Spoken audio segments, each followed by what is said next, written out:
and also as a recovering software engineer. So it's very important to note that I am in no way educationally qualified to call myself any kind of expert, particularly in sustainability, and even as software, well, technical information systems engineers, our job was and is to be a sponge for knowledge from whatever domain that we are working in to help enable that. So you might want to keep that in mind, and please feel free to challenge anything that I share.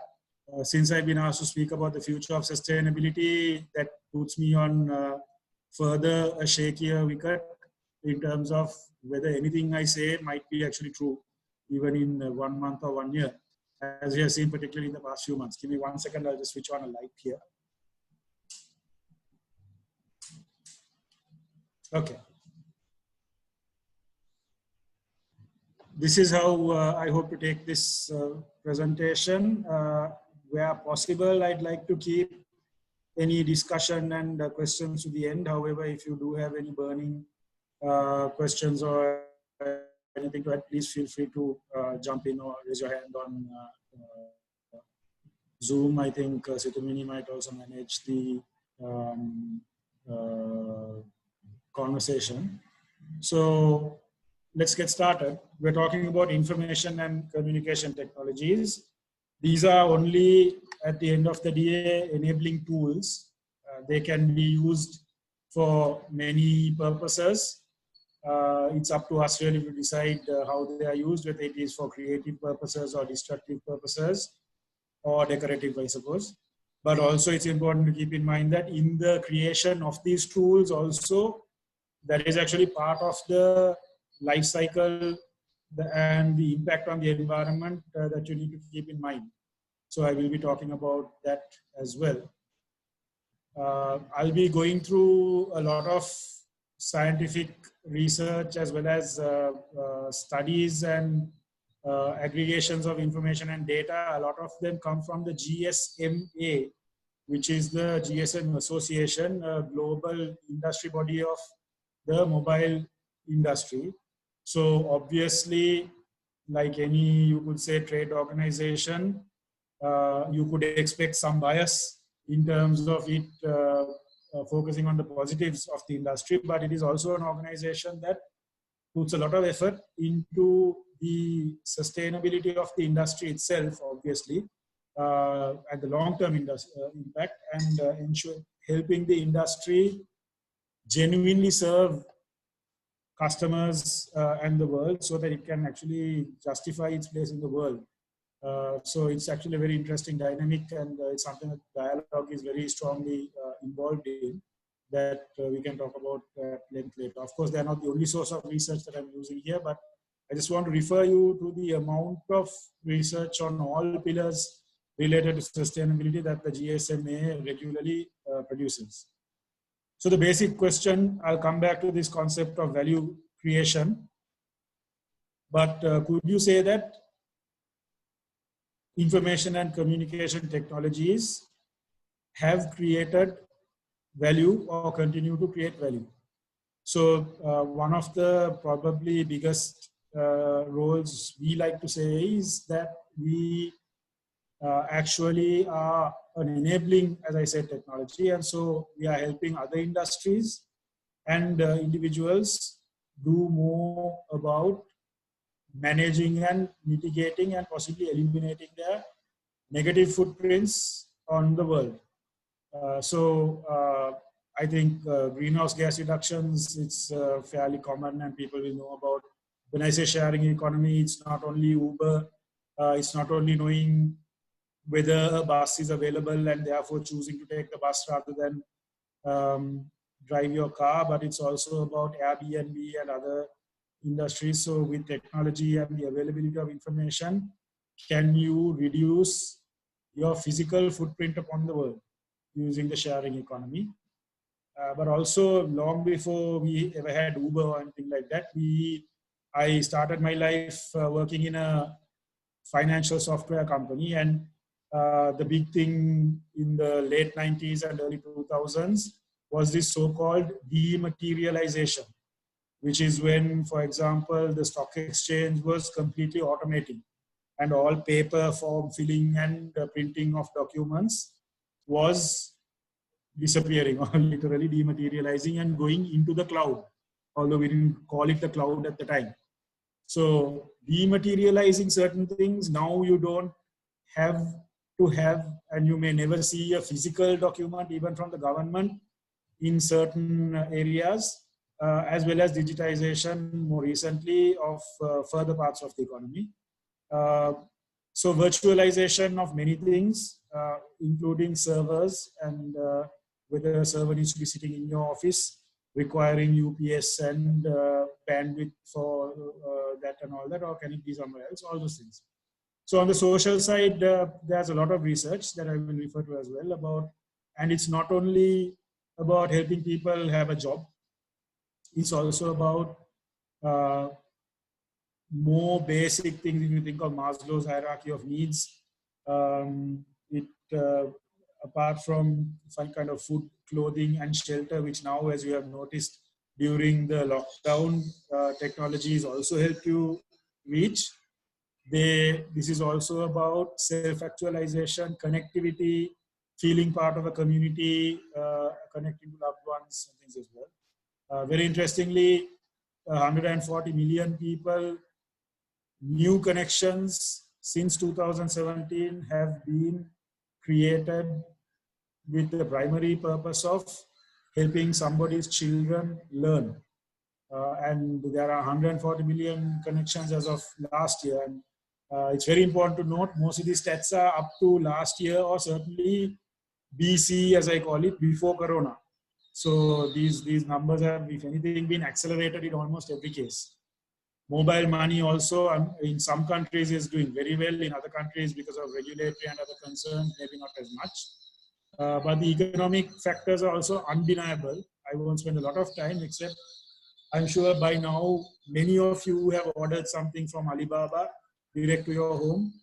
I hope the address didn't get erased recently, but it enabled this cross-border commerce and also this long tail, right?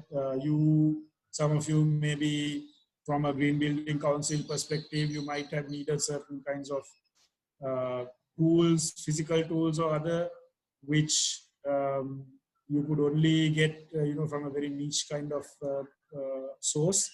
You might have actually been able to get hold of it purely because of these enabling factors. But it's not only about, just to finish about carbon, this is only up to 2019, how the different parts of the economy have benefited from mobile telecommunications. Like I said, this was before Corona. I don't think the analyses are yet complete about how much there was a shift in these numbers, but it will be fascinating, I think. And I'm sure, each of you anecdotally, when you think about it, can have a good idea about where these numbers have deeply intensified or increased or completely flipped, even in some cases. But it's not all about value creation in any activity, in any industry. There are factors that we have to measure, manage, mitigate, and where possible, eliminate. So it's the same in ICTs. The biggest factor it's easy for us to think of is energy, because everything is running on servers, everything is running on electricity. But there are also, when it comes to telcos, there is a concern about biodiversity and habitat, even directly from the business, because we have to have towers all over the country to give people the kind of coverage that that has come to be an expectation. And I will come back to that.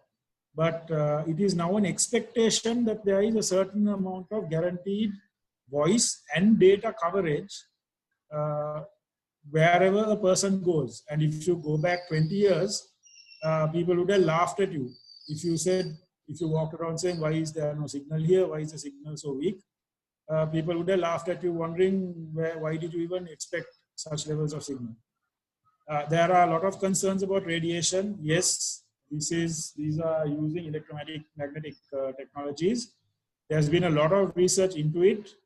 The science is continuously researching and going forward. Some things are not conclusive, but as far as the science goes, so far we are safe, and I will come back to that. But something many people may not realize is the impact or the use dependency on these rare earth minerals. And if you've heard the term conflict diamonds, you might recall the Leonardo DiCaprio movie Blood Diamonds. Well, there is such a thing as blood minerals as well. So sadly, a lot of the rare earths, as we call them, the things like cobalt and other elements that are core to enabling these technologies, sadly tend to be widely available in resource-rich countries that are also poorly governed. There's a whole complete separate body of research as to why that happens. There's such a strong correlation between strong resource availability and terrible governance. But that's a fact of life that cannot be completely managed yet. And so if we are going to take this, what we call product responsibility, our products require these elements. They come from places that we can monitor and understand how and where they're coming from. Do we have how much of a responsibility do we have? And how much of that education should we share even with the eventual users of these resources, our customers? Because trying to do good and be ethical often gets very expensive very fast, and end of the day that cost does get passed on to the customer, and if the customer is not willing to bear that cost, it gets very hard to be a ethical and a good company trying to serve those customers as well. Then there's of course the end of life, the electronic waste, which technically could reduce the need for rare earth minerals and other things if we could recycle them more efficiently. But it's not that easy. These things go into complex components with a lot of plastic sometimes holding them together as well. So freeing and separating those elements and trying to reuse some of it can also be potentially polluting and dirty and dangerous work as well. But in some cases, letting those end-of-life components go straight back into nature like that is also a very bad thing and a liability.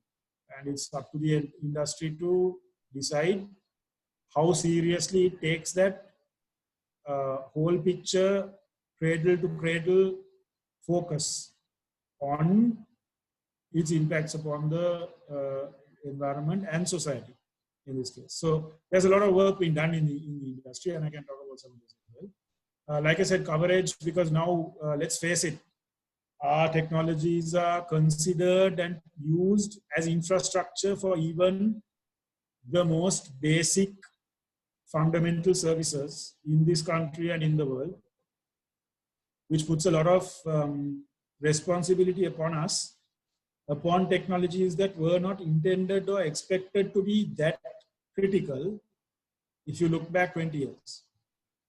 So when first responders in emergencies, militaries, government servants, when people base their entire working pattern upon partly the availability of mobile connectivity, that transfers actually a lot of that responsibility upon us to ensure that we are enabling that as well. So, hi Dimitri, maybe you might want to mute your mic. Yeah. So then, of course, what does this do for workforces? I think some of you would have been working from home for a while. You might have experienced the good and bad and the funny of that. What does it do for our people having to work longer? Are people having to have additional resources and things available to even be a part of that workforce?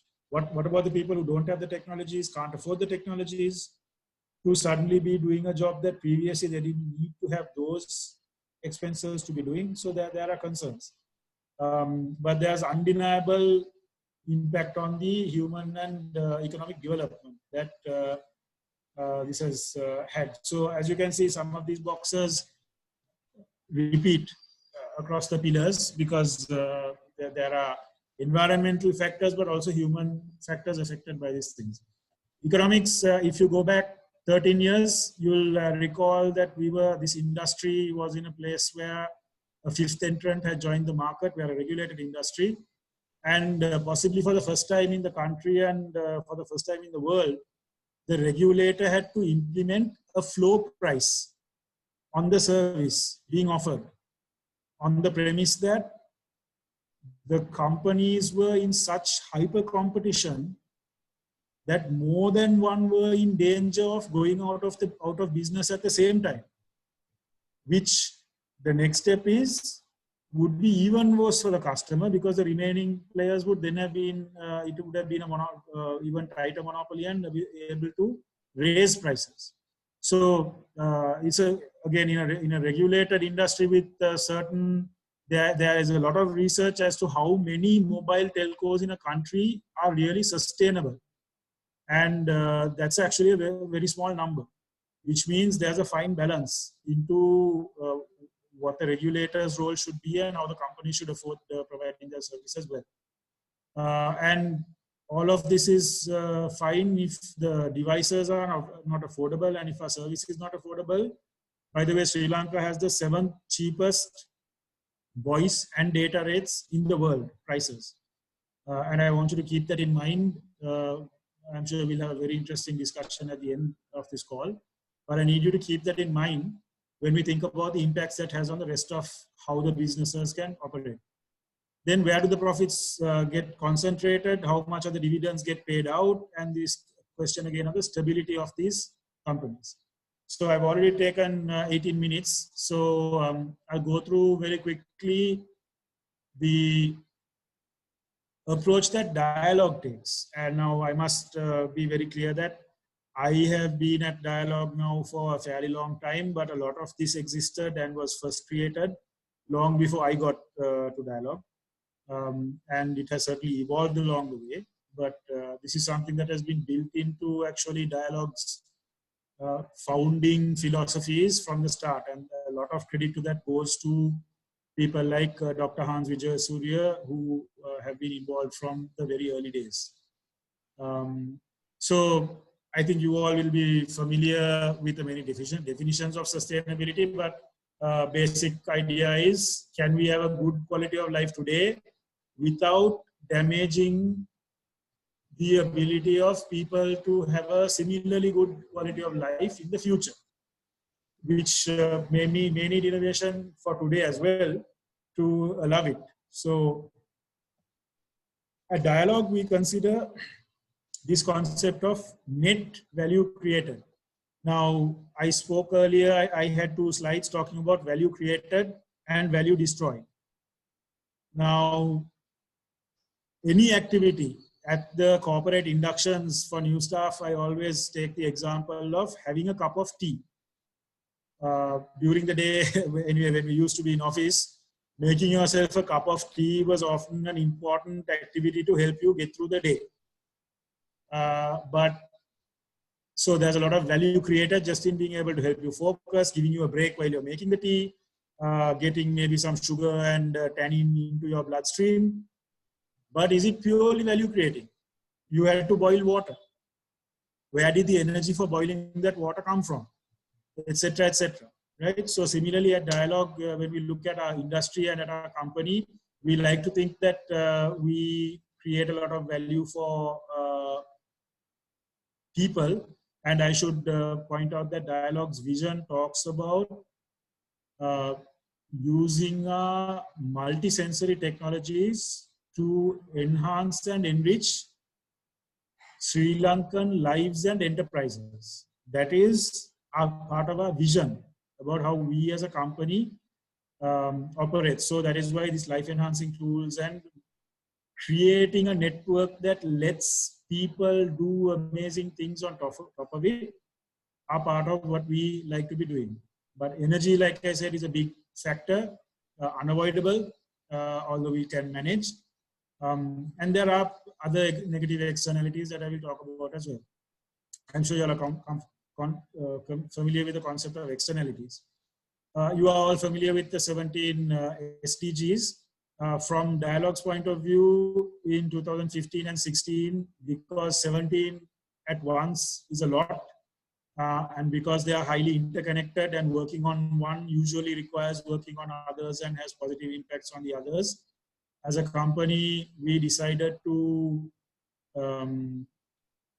focus on actually initially 4 SDGs, SDG 1, 4, 9, and 13. But very soon after that, SDG 5, at the specific request of our group CEO, was added as a specific focus for the company. How we address these SDGs is based on how we are organized as a sustainability division at the company, but also as a company, how we work with the rest of the company and the rest of the world. And of course, it's absolutely correct that none of this can be done only by Dialog, let alone only by Dialog within, only by the group sustainability division within Dialog. We have to partner with people. Partnering in itself creates a lot of positive externalities. Along this journey, an important pushback we got from our assurance provider, the party, independent party who audits our disclosures in our sustainability reports. His question was, do all your stakeholders understand what you are trying to do?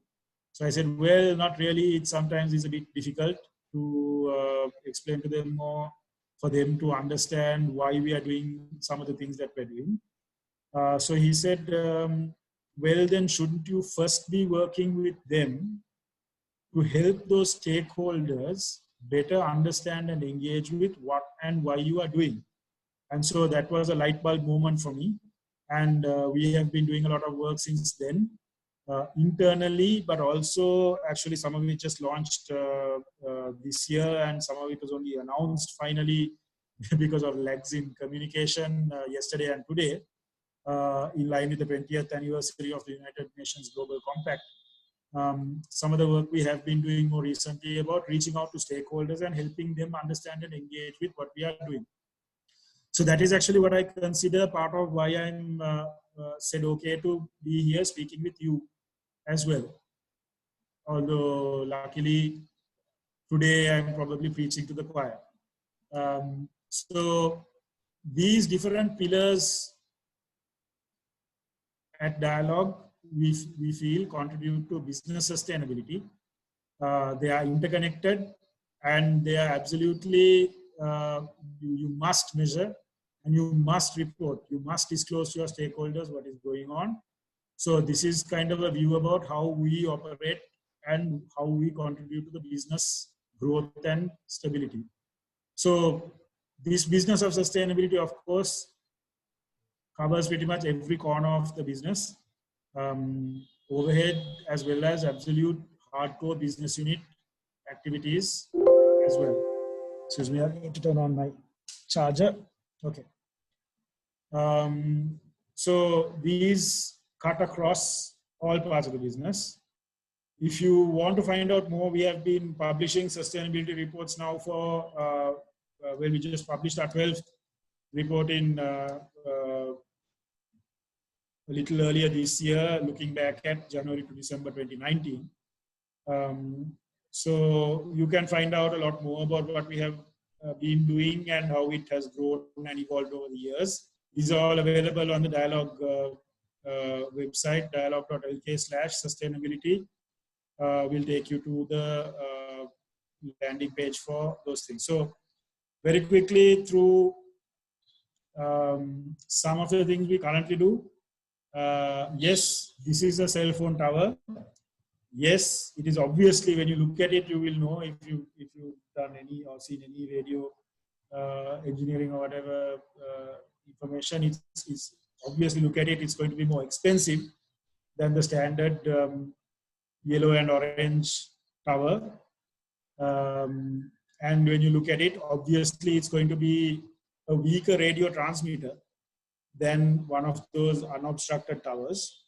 So why have it? So this is a classic example of stakeholder engagement and management. Because like I told you, now everybody, when they walk around, they expect to see 5 bars. They expect full signal on their phone, even if they could be doing fine with 3 bars. People expect 5 bars. The same people sometimes are concerned about radiation and unsightly towers in their neighborhoods and all these things. So this is how we have to manage such stakeholders. But it's also about, blending into the environment. I remember long before I actually joined Dialog, climbing Sikiria and looking around the obviously mostly flat environment around it. And one of the main things that stood out was all the cell towers. So does that matter? Many people complaining about that. Of course, they are designed to be visible so that a helicopter or plane doesn't crash into them. But there is something about the aesthetics as well, about our footprint on the world. We have some of our most recent work using IoT, the Internet of Things.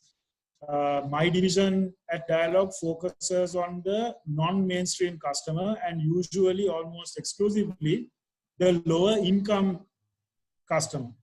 So a lot of the things that my division works on, there are very expensive, amazingly good quality ways you can do it with imported stuff and high-end services. But it's not; those are not things that the average Sri Lankan may be able to relate with. Let alone average Sri Lankan may be the Sri Lankan who's below poverty lines and other things. So Saru, for example, you may be familiar with the name. There was a very popular Dialog brand called Saru before, which is again the reload and the lower economic end of the spectrum. But there is an affordable, climate smart automation system for agriculture. Because you can, for example, do intensive agriculture without automating, and even with timers. But even with timers, that means your entire life is dedicated to walking into your protected house or mushroom house or whatever and checking the conditions and making sure nothing is going wrong. Putting things on timers is a good start, but not good enough to actually help a person be able to walk away from their protected house or whatever to go on a Vandana trip or whatever. So it can actually be very limiting to the lives of the people if they don't have automation, which can also increase yields while reducing chemical usage, certainly overuse, and all those things as well. Then, of course, more recently, we've been working with the NBRO. I'm sure all of you are familiar with the National Building Research Organization to see about what we could do about air pollution, because it's becoming a bigger and bigger factor. You all noticed what was going on during lockdown, what people were observing. So we had been working on it for a while, but we were able to rush into production. Our service, please have a look at vayu.lk. We are still in the process of rolling out devices. This is already 1, 2, 3, 4, 5 locations more than were actually being monitored before. And so now we are rolling out, we expect to have 50 plus devices all around the country. The devices also, some of them located at schools to have the children engage with the devices as well, to get them involved in STEM subjects and those things as well, because they can monitor them online and all these things. So you may know about Dune, which was because it's a Green Building Council. I just thought I have to talk about this. This was first started in after the Indian Ocean tsunami. Could we have done something more about warning people? How do we do that? Even at the time, not everybody had a device in their hands, but a lot of people did. But how do we overcome the network congestion and problems? Because if you ever taken a call during peak time, or tried to, or sent an SMS at Urdu or received SMSs the next day on the 15th of April, you'll know that some of these technologies are not designed for peak loads. They cannot be, because it's economically unviable for the operator to actually keep them at those rates. So, however, we Dialog won awards for figuring out that. You may remember the cell info display, realizing that, well, that is a broadcast technology and not limited to those same concerns, although it has only shorter message that can be sent. And coming up with that, what at that time was groundbreaking technology and not available in any other form, but today all fits into your smartphone, and getting these to all the DS divisions around the country. But thankfully, now we have 4G, and you have a supercomputer in your pocket, and we can get much richer information and advice and all these things to you in a more user-friendly format. So these are again an example of how we work on those industry innovation and infrastructure kinds of SDG work. I'm sure you are all familiar with ISO 14001.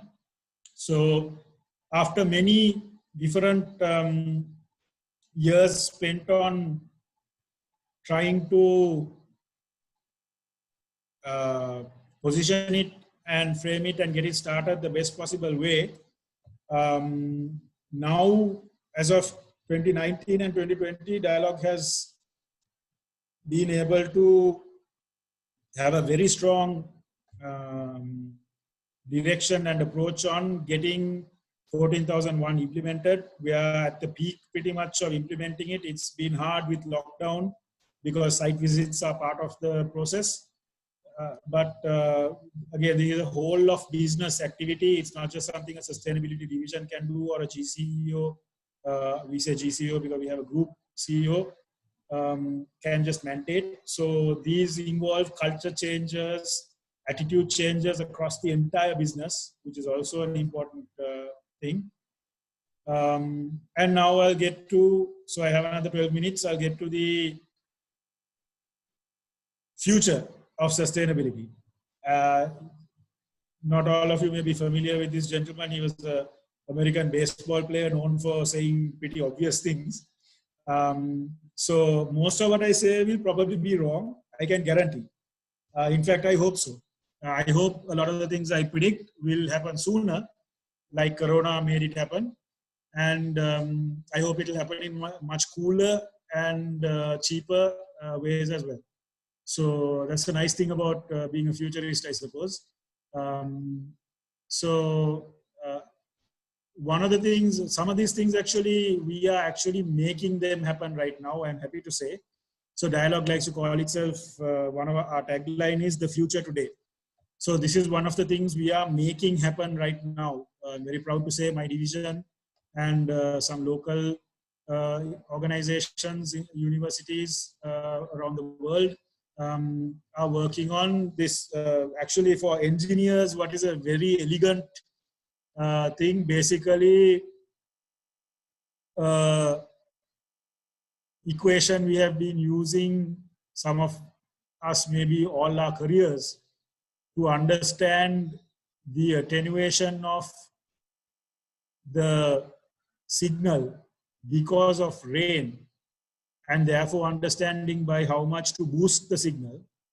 The light bulb went off in somebody's head saying, hold on, if we know the strength of the signal that we are currently sending, then we can actually back calculate with that constant how much it rained. between point A and point B. Why does that matter? Obviously, it's not a weather forecast, but there's this simple thing, well, simple concept, very tough to do, called parametric insurance. The problem, why a lot of the cost of insurance is somebody having to go and verify the damage caused when a person makes a claim. So that is why a company, I don't think it actually made it any cheaper, but it would have been cheaper for the company to get you to download an app and send them photographs of the damage to your vehicle rather than having an inspector show up at the site of the accident. I guarantee to you that was way cheaper for the company to do it that way. So now a poor person anyway cannot afford insurance or feel they cannot afford because they feel that why am I having to pay such a massive premium for the benefit of having somebody visit me if something ever happens in maybe 10 years, right? So because that's the basic, the premium is charged. If something happens, I have to be able to cover the cost. So parametric insurance takes away all of that. It has a very simple thing. It's binary. If something happened, then that we, based on our research or whatever, that means we have to pay this person insurance. So if it rained over 100 millimeters in Sabaragamuwa province at this time of year, we know that these fields would have got flooded. Therefore, we won't ask any more questions, ask the farmer to fill many forms, whatever. Here's your insurance payout. That's it. If you look at the previous attempts by the government or others to do agri-insurance, it's a very complicated, difficult thing. There are farmers who have not been having paid for insurance, not been paid their damages more than 5 years since the event actually happened. And then it becomes useless to them and everybody as well. So these are efforts to kind of have a smarter way of helping deliver services like insurance that will actually be more and more important to people going forward because of the sad facts that we know about climate change and volatility and all these things, right? So you will all have heard about 5G, and there's a very strong, I can say, marketing campaign going on about why do you need 5G, having just bought your first 4G handset, maybe, I don't know, for some of you, maybe 5 years ago, most likely 2 or 3 years ago. Why do you need 5G? Well, the nice thing about 5G is actually it's not that much for the person making phone calls. It's actually much more for industrial applications out there. And so one thing we have seen is actually some of the business models have evolved before 5G was ready.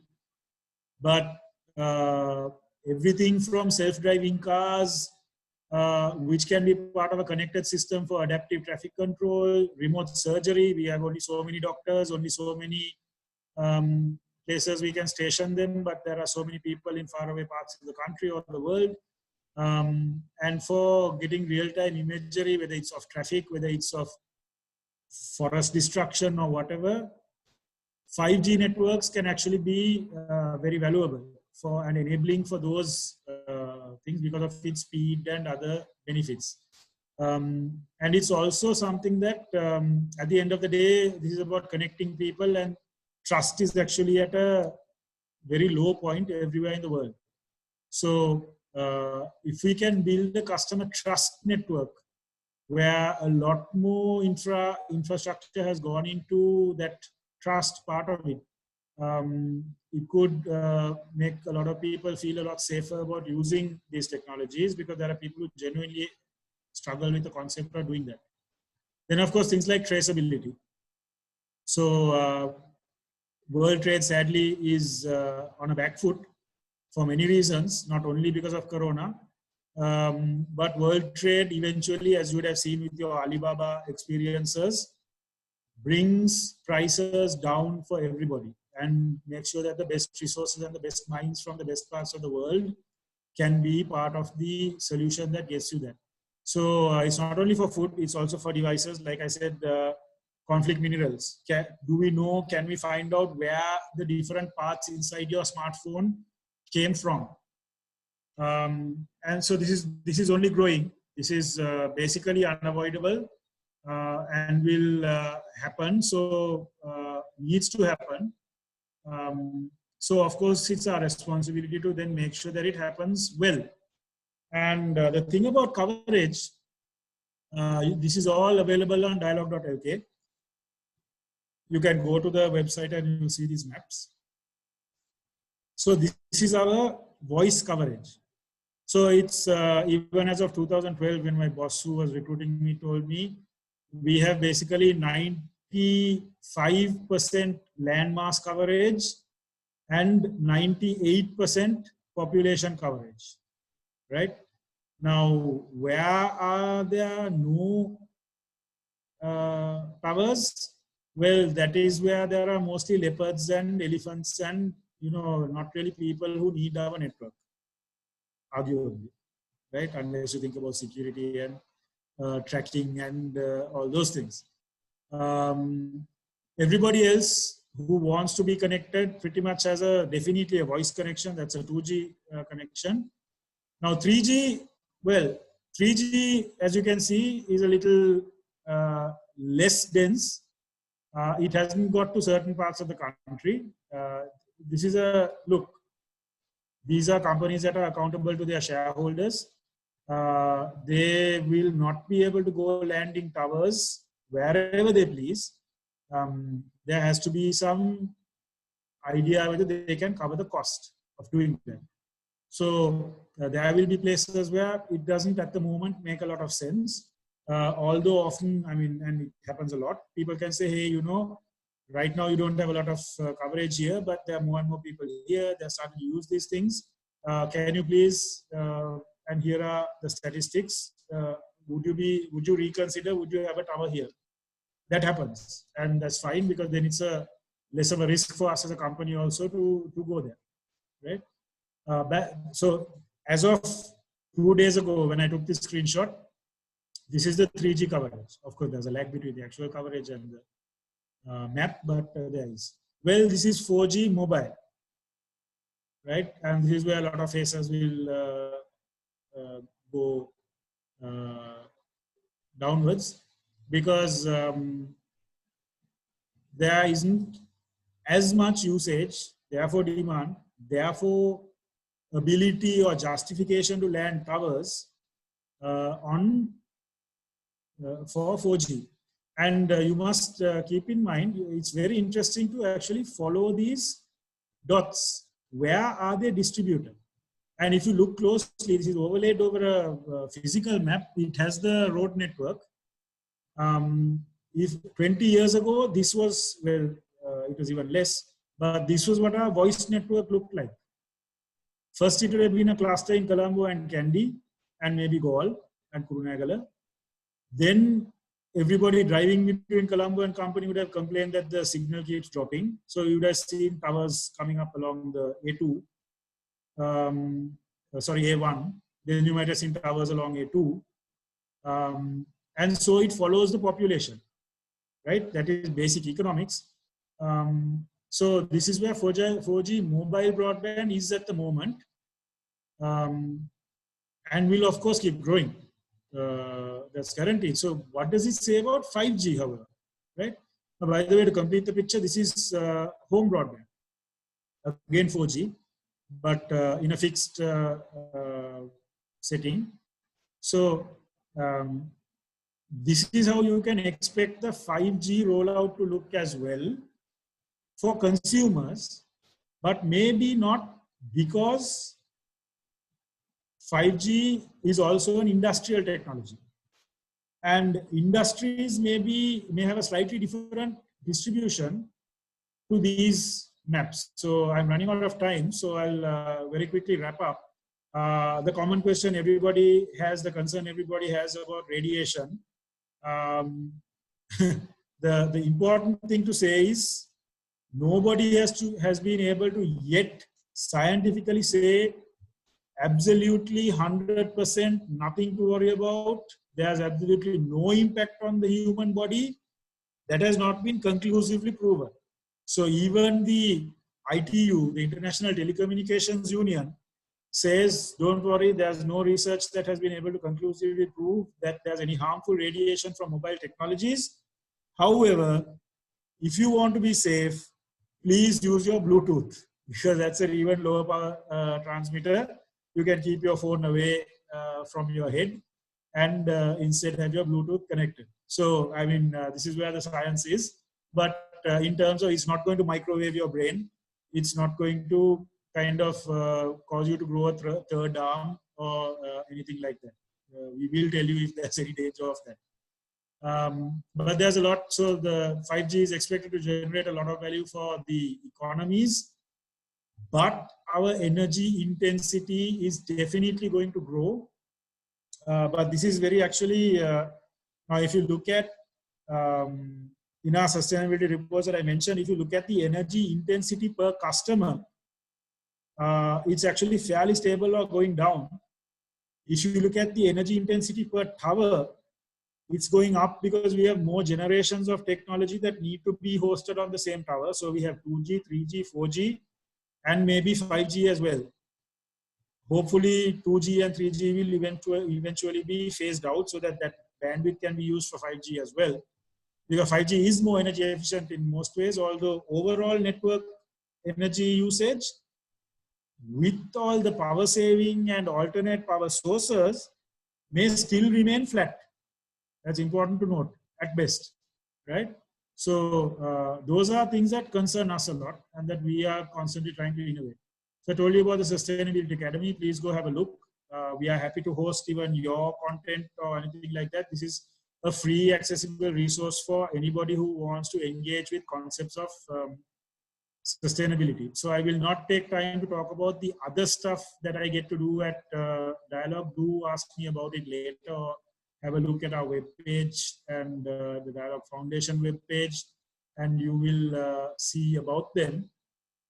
So thank you very much for the opportunity to talk with you. I hope it made some sense. I'm very happy to take your questions and engage with you offline as well. So quick story though about this. So this is about our product responsibility, like I said. So it's not about only where does the e-waste get disposed and about where does the raw material come from. It's also about how the product is used by people during its active lifespan. Situmini or someone, is it okay if I play this quick video? Yes, sir. We can play that. Yeah, so this is, you may be familiar with this gentleman. So just, this may be familiar, this may be something that even you have experienced in your life. So this is a campaign that we ran a while ago and that we need to continue doing. Let me know if you can't hear the audio. Huh? Nෑ පැටිය උදේට කෑවා. දවල් ටික වට කන්නම්කෝ. කොහෙද මිනිස්සු යන්නේ? ඔය phone එක ඔබ යනවා මෙලෝ සීයන්නේ. ටික කල්පනාවෙන් යනකො පාරේ. ඔය ෆෝන් එක ගන්නව පාරේ ඇක්සිඩන්ට් වෙන්නේ. නෑ පැටිය මේ පිස්සෙක්. පාරේ යනවා ෆෝන් එක ඔබ මෙලෝ සීයන්නේ. හා? ඔව් මාඩ් ඩ්‍රයිව් කරන ගමන් තමයි ෆෝන් එකේ ඉන්නේ. හා? නෑ පැටියා. Hello? Hello?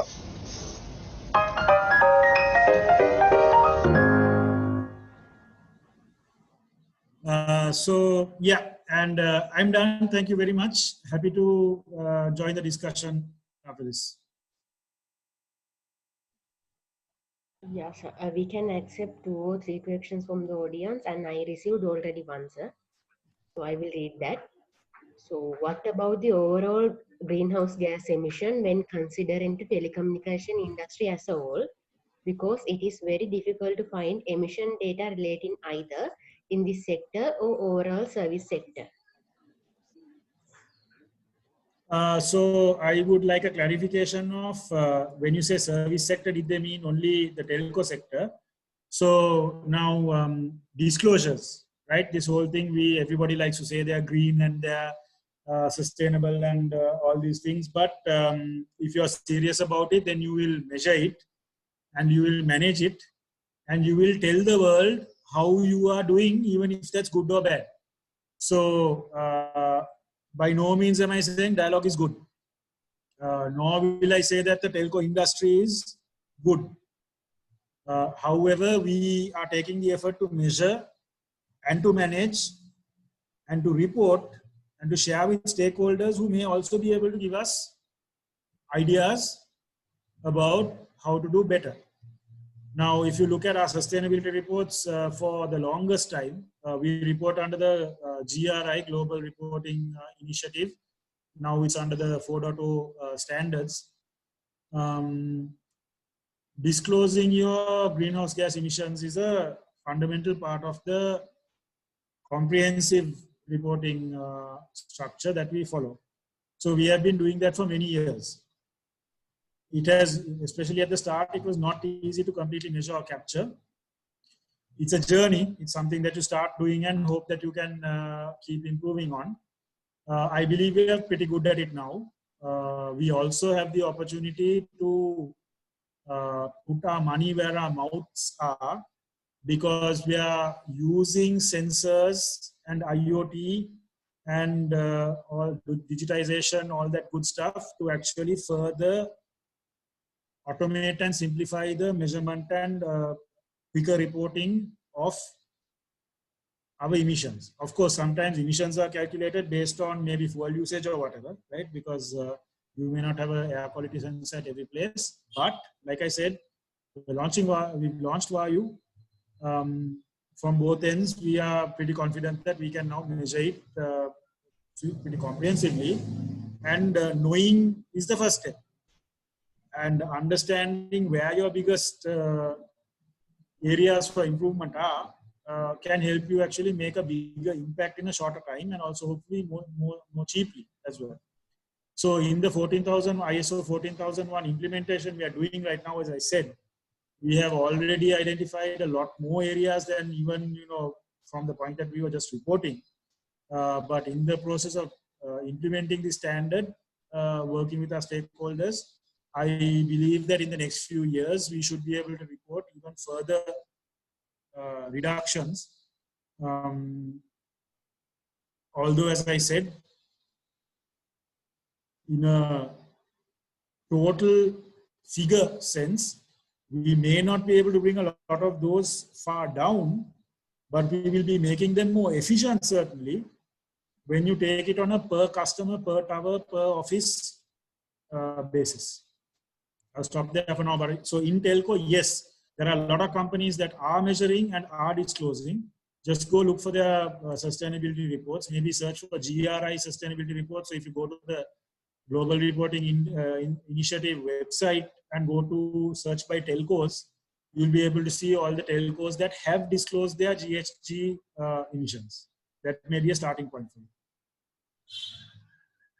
And the rest of the service industry also, any service industry, if they're reporting under GRI or other standards, you'll be able to, that can be your single point of reference to find their GHG numbers. So thank you very much, sir, for that answer. And if you have any questions, you can unmute your mic and direct them to Mr. Charitha Ratwatte.